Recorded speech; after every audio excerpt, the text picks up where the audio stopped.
నేనైతే నువ్వే నా నెత్తరకులాసా కరిగిపోయాను కర్పూరవానిలా వానిలా. సీను వెళ్తా నేను. అప్పుడేనా? బాయ్ అన్నా వదినకి యాక్సిడెంట్ అయిందంట.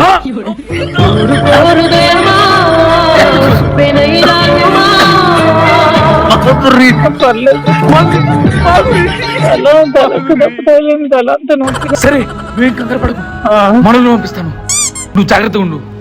ఓ పని చేయి, ఈ చావు కారణం అదే, దానివల్లే చచ్చిపోయామనుకున్నాను అని చెప్పేసి. మనస్తాపానికి చెంది నేను హైవేలో నా చావుకి కారణం ఆ ఆకాశవాణియే.